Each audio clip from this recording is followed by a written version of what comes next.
Party संविधान मना रही है और जो आज संविधान दिवस के दिन बड़े बड़े भाषण दे रहे हैं, उन्हें कम से कम ये निश्चित करना चाहिए कि उत्तर प्रदेश सबसे बड़ा प्रदेश है। यहाँ पर करोड़ों की संख्या में लोगों के वोट काटने की साजिश, षड्यंत्र और अधिकारियों के माध्यम से हो रहा है।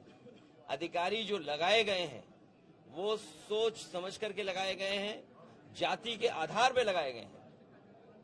ये बात मैं इतनी जिम्मेदारी के साथ कह रहा हूं, जब इतनी राष्ट्रभक्ति की फिल्म देख के आया हूं। 120 बहादुर जो अहीर जिन्होंने अपनी जान निछावर कर दी सीमा बचाने के लिए, तो उतना ही जरूरी है संविधान बचाने के लिए भी, क्योंकि संविधान तभी मजबूत होगा जब हमारे वोट का अधिकार बचेगा। ये भारतीय जनता पार्टी वोट के अधिकार को छीनना चाहती है। यूपी में अभी बिहार के लोगों से छीना, बांग्लादेश हमारे बांग्लादेश के बहाने वेस्ट बंगाल में न जाने क्या क्या साजिश षड्यंत्र कर रहे हैं। वेस्ट बंगाल में भी कोशिश कर रहे हैं कि वहां भी ऐसे ही साजिश षड्यंत्र हो, बांग्लादेशियों के नाम पर, घुसपैठियों के नाम पर। आखिरकार 2014 से तो सरकार इन्हीं की है, इसलिए सबसे बड़ा अधिकार हमारा है कि वोट का अधिकार बचे, तभी हमारा संविधान मजबूत होगा। और सेक्युलरिज्म तो भूल जाओ इनसे, सेक्युलरिज्म की परिभाषा ही नहीं जानते हैं। सुना है कि प्रेम्बल पढ़ रहे थे, प्रेम्बल में सबसे बड़ी बात है सोशलिस्ट कंट्री हो, सेक्युलर कंट्री हो, डेमोक्रेटिक कंट्री हो। इनकी सरकार में न सोशलिस्ट बचे हैं न सेक्युलरिज्म बचा है, और अब एसआईआर ला करके हमारे लोकतंत्र को भी खतरा पैदा कर दिया है। मैं अभी भी मांग कर रहा हूं, 4 लोगों की मौत जो है वो हो चुकी है। देखिए, ये गोंडा में एक अध्यापक, मैं नाम दिमाग से उतर रहा है क्योंकि 120 बहादुर देख के आया हूं, तो यादव जो हमारे अध्यापक थे उनकी जान चली गई, और एक कोरी बिरादरी के थे जो फतेहपुर में, जिसकी शादी होने वाली थी, वो आत्महत्या कर लिया। और जो आपके माध्यम से जानकारी मिली गई, इलेक्शन कमीशन तो बता नहीं रहा, ना सरकार बता रही है, बड़े पैमाने पर बीएलओ की जान गई है। और मजबूरी में मुझे बीएलओ के पक्ष में भी पत्र लिखना पड़ा, जानकारी देनी पड़ेगी कि किस मेंटल प्रेशर में वो काम कर रहे हैं। और सरकार का दबाव है कि वो कैटेगरी में सबके जल्दी फॉर्म भर दो। जैसे उन्होंने क्या किया, जो मैंने प्रेस कॉन्फ्रेंस में आपके सामने बताया कि फॉर्म बट गया, बीएलओ ने फॉर्म बांट दिए। अगर मैं रैंडम पूछूं किसी से, किसको फॉर्म मिला है, बीएलओ ने दिया, बताते हैं किसी को फॉर्म नहीं दिया। यहाँ किसी को फॉर्म मिला बीएलओ का? कोई जानते हो फॉर्म? देखिए, सब 18 साल से ऊपर हैं ये लोग, 18 साल से ऊपर हो आप, और इनको किसी को बीएलओ फॉर्म नहीं मिला, दिए नहीं बीएलओ ने फॉर्म। और जो आंकड़ा कंप्यूटर में बता रहा है कि बीएलओ ने 99.45% फॉर्म बांट दिए हैं। अब उन पे प्रेशर है, क्योंकि आज तारीख क्या हो गई है, आज 26 तारीख है, तो सोचिए 8-9 दिन में उन्हें पूरा भरा हुआ दिखाना है। तो वो बहुत सिंपल काम कर रहे हैं, जो आखिरी कैटेगरी है उसमें बिल्कुल जल्दी से फॉर्म भरे दे रहे हैं। इसका मतलब ये हुआ कि 2-2.5 करोड़ लोगों का, और उससे हो सकता है यूपी में 3 करोड़ लोगों का वोट काट देंगे ये लोग, 3 करोड़ लोगों का वोट काट देंगे। अब आप सोचिए,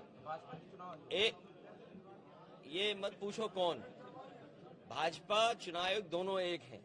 और सोचिए, आज आपने तो सुना होगा ना, कितने लंबे लंबे भाषण दे रहे थे बीजेपी के लोग संविधान पर। उससे पूछिए डेमोक्रेसी कैसे बचेगी बिना वोट के। और जब सेक्युलर हमारी फैब्रिक है, सेक्युलर फैब्रिक को सबसे ज्यादा चोट कौन पहुंचा रहा है? हमारे भाईचारे पर, हमारे एक दूसरे का जो लगाव था, एक दूसरे के प्रति हम लोग एक दूसरे के गले मिलते थे, तो भाईचारे को कौन सबसे ज्यादा ठेस पहुंचा रहा है? भारतीय जनता पार्टी। और सोशलिस्ट तो शब्द ही हटा दो इनको, कि इन्हें चिंता ही नहीं है सोशलिज्म क्या है। बड़े बड़े उद्योगपतियों को सब लाभ पहुंचा रहे हैं। सुनने में आया है 10 लाख करोड़ से ज्यादा उधार बांट दिया है। अगर आपको अमीर बनना है, उधार में पैसा ले लो, कारोबार कर लो, उधार में पैसा ले लो और बड़े बन जाओ। तो ये नई रणनीति है भारतीय जनता पार्टी के, कि अपने लोगों को ही लोन दीजिए, अपने लोगों को उधार दीजिए, उन्हीं को बड़ा बना दीजिए, उन्हीं के अंडर सबको ले आओ। और यही हालत हमारे चैनलों की भी हो गई, धीरे धीरे उनकी भी स्थिति यही हो गई, क्योंकि उनको चलाने के लिए कोई बजट चाहिए। अगर बजट मना कर देंगे तो चैनल नहीं चलेंगे। तो इसलिए बजट की लूट भी है, तो ये कैसे लोकतंत्र मजबूत होगा, आप सोचिए। सर, पीडीए की आप बात करते हैं, भारतीय जनता पार्टी हिंदुत्व का और धर्म का सहारा लेकर मैदान में, क्या पीडीए आपका जो है वो कमजोर कर पाएंगे पीडीए को? आप बातें हालांकि मैंने कार्यक्रम पूरा नहीं देखा और मेरी जानकारी भी नहीं है, और इसकी जानकारी अगर आप ला दोगे तो इससे मदद हमारी भी होगी और पीडीए के लोगों की भी मदद होगी। सुना है कि अभी कार्यक्रम में पीडीए के लोग ढूंढ ढूंढ के बुलाए गए थे। अरे सोचो, बीजेपी को ढूंढना पड़ रहा है पीडीए के लोगों को। अरे हमें बताए होते, हम सूची दे देते आपको। सबसे बड़े पीडीए यही खड़े। नहीं, आप तो नहीं बुलाएंगे। क्यों बुलाएंगे आप? फौजी आ जाओ, फौजी को आ जाओ, विशाल आ जाओ। हैं? तो अब आप बताइए, पीडीए के लिए सूची बनाई जा रही है कि पीडीए के लोग बुलाए जाएंगे। तो ये जो हमारा साथी कह रहा है, ठीक कह रहा है। पीडीए से घबराए हुए लोग हैं। हर पीड़ित, हर दुखी, हर अपमानित व्यक्ति हमारे साथ है। पिछड़े, दलित, आदिवासी, अल्पसंख्यक भाई, हम उनके साथ हैं। इसलिए पीडीए के लोग पीडीए के साथ पीडीए की सरकार बनाने जा रहे हैं। सर, आपने कल एक पोस्ट किया कि आप जो मंदिर बनवा रहे हैं वो मंदिर वो जब बन जाएगा उसके बाद आप बाकी जगहों पर भी जाएंगे, तो नहीं, देखिए ऐसा है, हम तो जन्म से धार्मिक हैं। जो मुझे लोग बताते हैं कि जब हमारा जन्म हुआ था तो छठी मनाई गई थी। मनाया जाता है। वो धर्म कौन सा होता है? हिंदू धर्म में। तो औरों से पूछो, उनकी छठी मनी थी कि नहीं मनी थी? सोचिए आप। हम तो हैं ही जो हैं, लेकिन हमारी लड़ाई है पीडीए को सम्मान देना। हाँ, आधी आबादी भूल गए। पीडीए का मतलब आधी आबादी भी है जो यहाँ खड़े हुए लोग हैं, आधी आबादी। सर, 130 बहादुर जवानों की फिल्म है, लोगों से अपील करेंगे देखिए इसको ज्यादा से ज्यादा। मैं चाहूंगा कि आप लोग भी देखें और इस घटना के बारे में, इस लड़ाई के बारे में, जो हमारे फौज के बहादुर और खासकर अहीर, खासकर यादव, उन लोगों ने जो जोखिम उठाया और उसका परिणाम ये हुआ कि उन्होंने जान निछावर कर दी, लेकिन धरती माँ, भारत माँ की धरती बचा ली। अरे भाई, मैं तो बहुत दिनों से मांग रहा हूँ। ये जो गुजरात के अहीर हैं, हरियाणा के अहीर हैं और राजस्थान के अहीर भाई लोगों से हमारा निवेदन है कि अगर हम अहीर रेजिमेंट मांगते हैं तो गुजरात में हमारा पुतला फूंकते हैं। अब आप बताओ ना, तुम मांग रहे हो ना अहीर रेजिमेंट, हमें खुशी है कि अगर हमारे साथी अहीर रेजिमेंट मांग रहे हैं।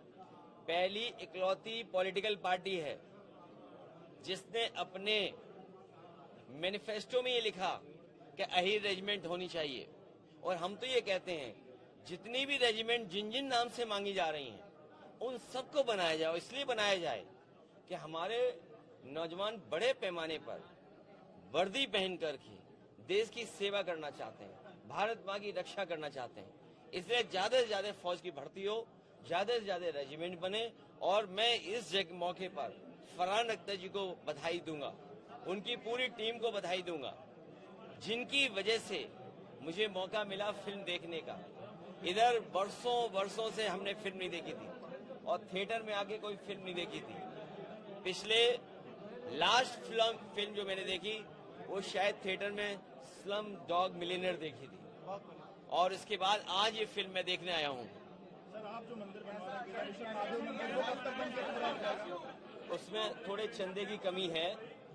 जो लोग चंदा दे रहे हैं आपके क्षेत्र में, उनकी सूची हमें दो, तो हम उनसे भी निवेदन कर लेंगे। क्या सब चंदा उधर ही दे दोगे? थोड़ा हमें भी मदद कर दो तो हमारा मंदिर भी बन जाए। और याद रखना, एक भगवान को दोगे और दूसरे भगवान नाराज करोगे तो पाप पड़ेगा। इसलिए पाप से बचने के लिए पुण्य करें। सर, एक मंदिर और बनवाया गया था लखनऊ में। सरकार इसलिए बना रही है कि 27 का जनता उन्हें डिटेंशन उसमें भेज देगी। अच्छा, आप बताइए, शक्लें उतरी हुई हैं। शक्लें किसकी उतरी हुई हैं? पूरी सरकार की शक्ल उतरी हुई है। महंगाई का जवाब नहीं दे पा रहे हैं, बेरोजगारी का जवाब नहीं दे पा रहे हैं, जो काम हुए थे उसका जवाब नहीं दे रहे। बताइए, मॉल किसने बनाया है? ये जो हॉट स्टिक लिखी हुई है, बेल्जियन स्पेशल लिखा हुआ है, फायर इन चीज लिखा हुआ है। ये किसकी वजह से है? ये समाजवादियों की वजह से। और केवल वही नाम नहीं लिखा, ये बच्चों को जो नौकरी मिली है, ये अगर इतना बड़ा न बना होता तो हजारों की संख्या में जो लोग नौकरी कर रहे हैं दूसरे जिलों से आए होंगे। पता नहीं किस किस जिले की होंगी ये, किस किस जिले के हो, किसके हो हैं? देखिए, रायबरेली के नौजवान को नौकरी यहाँ मिली है। ये समाजवादियों का बनाए हुए में रायबरेली के नौजवान को यहाँ नौकरी मिली, और केवल रायबरेली के नहीं और नौजवान हैं। तो इस मॉल में जो नौकरी मिली है, आपका टाइम कट जाता है आने पर भी।